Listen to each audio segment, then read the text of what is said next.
नमस्कार दोस्तों, RG studio channel में आपका हार्दिक स्वागत है। मेरा नाम राहुल है, मैं एक टीचर हूँ। इस वीडियो में मैं आपको NIOS डीएलएड ब्रिज कोर्स, जिसे कि PDPT प्रोग्राम भी कहते हैं, इसके लिए कोर्स कोड 522, कोर्स शीर्षक है प्रारंभिक विद्यालयी बच्चों की समझ। इसके लिए महत्वपूर्ण अति लघु उत्तरीय प्रश्न बताऊँगा। मैं आपको बताना चाहूँगा PDPT प्रोग्राम के महत्वपूर्ण अति लघु उत्तरीय दीर्घ उत्तरीय प्रश्नों के लिए मेरा 105वां वीडियो, इससे पहले 104 वीडियो अपलोड हो चुके हैं, जिन्हें कि आप मेरे चैनल आरजी स्टूडियो में चेक कर सकते हैं, वहाँ पे प्लेलिस्ट में चेक कर सकते हैं। और मैंने PDPT स्टडी के लिए एक व्हाट्सएप ग्रुप बना रखा है, जिसका लिंक आपको डिस्क्रिप्शन बॉक्स में मिल जाएगा। और जो कैंडिडेट्स PDF के द्वारा इंपॉर्टेंट क्वेश्चन के नोट्स मंगाना चाहते हैं, वो मुझे व्हाट्सएप कर सकते हैं। मेरा नंबर आपको डिस्क्रिप्शन बॉक्स में मिल जाएगा, या वीडियो क्लास में भी मैं अपना नंबर बताऊँगा। और मैं आपको बताना चाहूँगा कि ये जो प्रश्न है ये बहुत ही महत्वपूर्ण प्रश्न है। 20 नंबर के प्रश्न आएंगे ऐसे पेपर में। 521 में भी 10 प्रश्न आए अति लघु उत्तरीय। जो कैंडिडेट्स हिंदी और इंग्लिश दोनों मीडियम से पेपर देने जा रहे हैं, वो वीडियो को लास्ट तक जरूर देखें। प्रश्न 1 है, किशोरावस्था को परिभाषित कीजिए। किशोरावस्था को परिभाषित कीजिए। इस प्रश्न में किशोरावस्था को परिभाषित करना है, किशोरावस्था की परिभाषा बतानी है। इसका उत्तर है, किशोरावस्था बड़े संघर्ष, तनाव, तूफान तथा विरोध की अवस्था है। यह परिभाषा स्टैनले हॉल के द्वारा दी गई है। जो किशोरावस्था होती है, ये बड़े संघर्ष, किशोरावस्था में बड़े संघर्ष होते हैं बच्चों के मन में, संघर्ष, तनाव, तूफान तथा विरोध। किशोरावस्था जो होती है वो बड़े संघर्ष, तनाव, किशोरावस्था में बड़े संघर्ष बच्चों को होते हैं, स्ट्रगल होती है, तनाव, टेंशन होती है, तूफान और विरोध की अवस्थाएं। यह परिभाषा स्टैनले हॉल के द्वारा दी गई है। प्रश्न 2 है, समुदाय स्वामित्व का क्या अभिप्राय है। समुदाय स्वामित्व का क्या अभिप्राय है। इसका उत्तर है, जब समुदाय के लोग मिलकर सभी बच्चों को प्रारंभिक शिक्षा उपलब्ध कराने का दायित्व लेते हैं तो उसे समुदाय स्वामित्व कहते हैं। जब समुदाय के लोग मिलकर सभी बच्चों को प्रारंभिक शिक्षा उपलब्ध कराने का दायित्व लेते हैं, जब एक समुदाय, सोसाइटी के लोग मिलकर बच्चों को प्रारंभिक शिक्षा, एलिमेंट्री एजुकेशन प्रोवाइड कराने का रिस्पॉन्सिबिलिटी लेते हैं, दायित्व लेते हैं, तो उसे समुदाय स्वामित्व कहते हैं। इस प्रक्रिया में बच्चों को प्रारंभिक शिक्षा दिलाने में सभी साझेदारों को शामिल होना पड़ेगा। तो इस प्रक्रिया में जो बच्चों को प्रारंभिक शिक्षा दिलानी है, तो सभी जो साझेदार हैं उनको शामिल होना पड़ेगा। और ये सुनिश्चित करना होगा कि समाज के सुविधा वंचित सभी बच्चे गुणवत्ता युक्त प्रारंभिक शिक्षा प्राप्त कर लें। जो समाज के सुविधा वंचित बच्चे हैं, जो SC ST OBC और जो सुविधा वंचित, जो अभी बुनियादी सुविधाओं से बच्चे दूर हैं, गरीब घरों के जो बच्चे हैं, उनको भी गुणवत्ता युक्त प्रारंभिक शिक्षा प्राप्त हो सके। प्रश्न 3 है, किशोरावस्था में होने वाले विकास को प्रभावित करने वाले 3 प्रमुख कारक बताइए। किशोरावस्था में होने वाले विकास को प्रभावित करने वाले 3 प्रमुख कारक बताइए। किशोरावस्था में होने वाले विकास को प्रभावित करने वाले 3 प्रमुख कारक। जो किशोरावस्था में विकास होता है उसको प्रभावित करने वाले 3 प्रमुख कारक होते हैं, परिवर्तन की गति, परिवर्तन का अंतराल, प्रशिक्षण में अनिरंतरता। परिवर्तन की गति, परिवर्तन का अंतराल, प्रशिक्षण में अनिरंतरता। किशोरावस्था में होने वाले विकास को प्रभावित करने वाले 3 प्रमुख कारक होते हैं, परिवर्तन की गति, परिवर्तन का अंतराल, प्रशिक्षण में अनिरंतरता। प्रश्न 4 है, आयोजना का क्या अर्थ होता है। आयोजना का क्या अर्थ होता है। इसका उत्तर है, अपेक्षित उद्देश्यों को प्राप्त करने या लोगों की आवश्यकताओं की पूर्ति करने के लिए कुछ क्रिया विधियों या क्रियाकलाप का अनुक्रमिक प्रस्तुतिकरण करना ही आयोजन कहलाता है। अपेक्षित उद्देश्यों को प्राप्त करने, जो अपेक्षित उद्देश्य हैं, जो उद्देश्य हम चाहते हैं उनको प्राप्त करने या लोगों की आवश्यकताओं की पूर्ति करने, लोगों की जो आवश्यकता है उनकी जो पूर्ति करने के लिए कुछ क्रिया विधियों या क्रियाकलाप, जो कुछ क्रियाविधि करते हैं या क्रियाकलाप करते हैं, उनका अनुक्रमिक प्रस्तुतिकरण करना ही आयोजन कहलाता है। प्रश्न 5 है, बच्चों को स्वच्छता के बारे में शिक्षित करना क्यों आवश्यक है। बच्चों को स्वच्छता, जो हाइजीन है, बच्चों को स्वच्छता उसके बारे में बताना, शिक्षित करना क्यों आवश्यक है। इसका उत्तर है, बच्चों में संक्रमण और बीमारियों की रोकथाम, बच्चों में संक्रमण ना हो और बीमारियों की रोकथाम और फैलाने से बचाव के लिए, बच्चों में संक्रमण और बीमारियों की रोकथाम और संक्रमण फैलाने, जो संक्रमण बीमारी होती है उसके फैलाने से बचाव के लिए आजीवन आदतों की प्राप्ति हेतु, आजीवन जो आदतें बनी हैं उसकी प्राप्ति हेतु सही और स्वीकार्य कार्य स्वच्छता सिद्धांतों का शिक्षण जीवन प्रद है।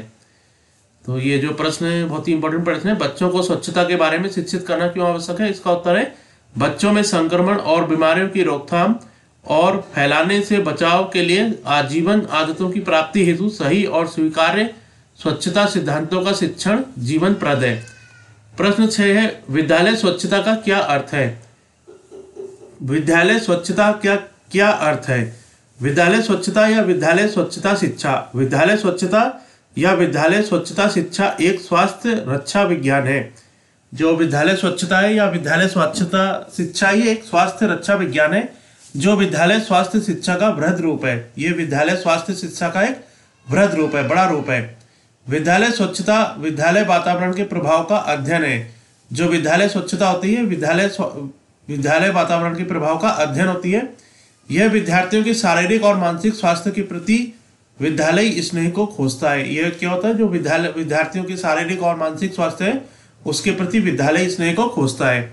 प्रश्न 7 है, सहानुभूति से आप क्या समझते हैं? सहानुभूति क्या होती है, उससे आप क्या समझते हैं? इसका उत्तर है सहानुभूति में दूसरों के विचारों और भावनाओं को समझने की आवश्यकता होती है। ये बहुत ही अच्छा प्रश्न और आसानी से याद हो जाएगा। सहानुभूति से आप क्या समझते हैं? उत्तर है सहानुभूति में दूसरों के विचारों, सहानुभूति में दूसरों के विचारों और भावनाओं, दूसरों के क्या विचार हैं और क्या भावनाएं हैं उनको समझने की आवश्यकता सहानुभूति में होती है। सहानुभूति आपको समझ में आ गया होगा। सहानुभूति में दूसरों के विचारों और भावनाओं को समझने की आवश्यकता होती है। प्रश्न 8 है, परानुभूति का अर्थ समझाइए। परानुभूति का क्या अर्थ होता है? परानुभूति में दूसरों के विचारों और भावनाओं को समझने के साथ साथ एक व्यक्ति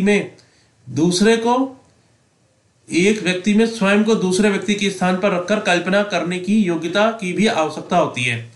जो परानुभूति होता है, परानुभूति में दूसरों के विचारों और भावनाओं को समझने के साथ साथ, परानुभूति में क्या होता है कि दूसरे के जो विचार हैं और भावनाएं हैं उनको समझने के साथ साथ एक व्यक्ति में स्वयं को दूसरे व्यक्ति के स्थान पर रखकर, जब व्यक्ति अपने आप स्वयं को किसी दूसरे व्यक्ति के स्थान पर रखकर कल्पना करना, व्यक्ति अपने आप को किसी दूसरे व्यक्ति के स्थान पर रखकर कल्पना करता है तो उस योग्यता की आवश्यकता परानुभूति में होती है। परानुभूति बहुत ही इंपॉर्टेंट प्रश्न है। परानुभूति में दूसरों के विचारों और भावनाओं को समझने के साथ साथ, हमें दूसरों के विचारों और भावनाओं को समझने के साथ साथ एक व्यक्ति में स्वयं को दूसरे व्यक्ति के स्थान पर रखकर, जब व्यक्ति अपने आप को स्वयं को दूसरे व्यक्ति के स्थान पर रखकर कल्पना करने की भी योग्यता की आवश्यकता होती है। प्रश्न 9 है, प्राचीन भारत में अधिगम की बुनियादी प्रक्रियाएं क्या थी? प्रश्न 9, प्राचीन भारत में अधिगम की बुनियादी प्रक्रियाएं क्या थी? प्राचीन भारत में अधिगम की बुनियादी प्रक्रियाएं क्या थी? उत्तर है प्राचीन भारत में अधिगम की मूल प्रक्रिया श्रवण, मनन और निध्यासन थी। प्राचीन भारत में अधिगम की मूल प्रक्रिया श्रवण, मनन और निध्यासन थी। प्रश्न 10, मनन में बच्चे के अंदर किस प्रकार के कौशलों या क्षमता का विकास होता था? मनन में बच्चे के अंदर किस प्रकार के कौशलों या क्षमता का विकास होता था? उत्तर है व्यक्ति श्रवण द्वारा जो कुछ संचय करता है उसके बारे में संदेह करना।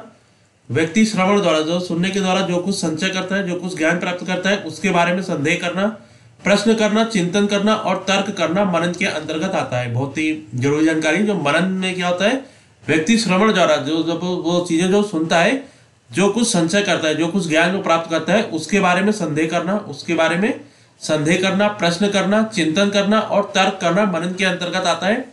बच्चे ने जो कुछ सुना श्रवण है वह उसका स्वयं चिंतन करता है।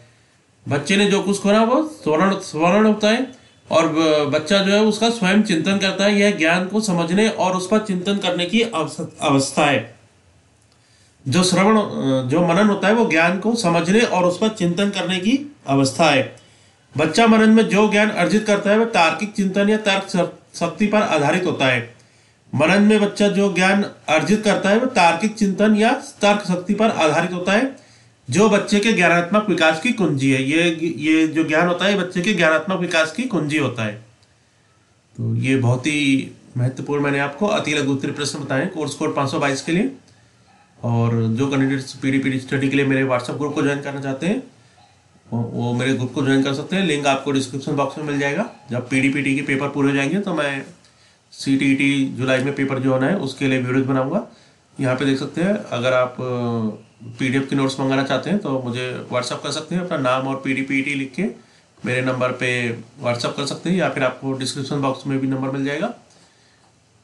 अगर अभी तक चैनल को सब्सक्राइब नहीं किया है तो कृपया चैनल को सब्सक्राइब करके बेल आइकन को भी ऑन कर लें, और वीडियो को कृपया लाइक जरूर कीजिएगा, शेयर जरूर कीजिएगा, और वीडियो के बारे में बताइएगा वीडियो आपको कैसे लगा। वीडियो देखने के लिए बहुत बहुत धन्यवाद। जय हिंद।